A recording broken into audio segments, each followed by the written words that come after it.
Hi, I'm Lauren St John, and I'm very, very excited that my book, The Snow Angel, is going to be published by Head of Zeus and my amazing editor, Fiona Kennedy. The Snow Angel is about 11-year-old Makena, who lives a very happy life in Nairobi.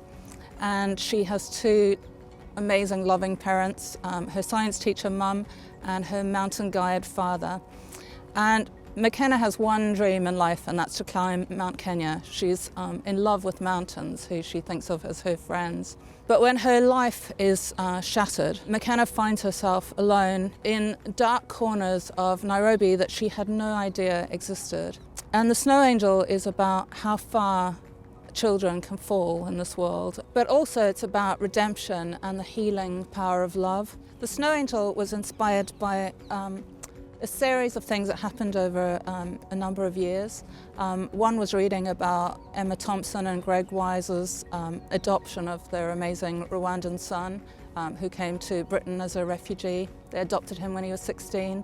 I was inspired by the amazing ballet dancer Makena and her story. She was a war child in Sierra Leone. But also I'm Zimbabwean, and right now in Zimbabwe there are 1 million orphans.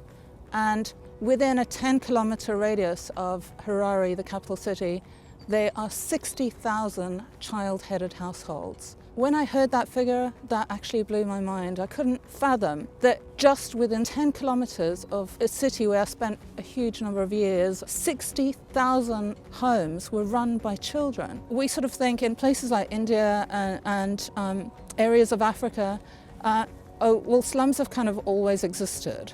And with those things, quite often we turn a blind eye to them and we focus on what's in the media, and we forget that every single day more and more refugees, war children, children fleeing disease, children abandoned for all numbers of reasons are ending up in these places utterly and totally alone. People often sort of talk about how the opposite of love is hate, or think of the opposite of love as hate. To me, the opposite of love is indifference. If we forget about these children, it's like they don't exist. I was fortunate enough to grow up on a farm and game reserve in Zimbabwe, and I had a pet giraffe and all sorts of orphaned wild animals when I was growing up. And I'm now an ambassador for the Born Free Foundation. I believe a huge amount in the healing power of nature, and so Makena's relationship with the mountains becomes a key part of her relationship with her father. I'm incredibly excited that Head of Zeus is publishing The Snow Angel, but no book can be successful without booksellers and the sales team. I am so indebted to all of you. Thank you. I hope you enjoy my book.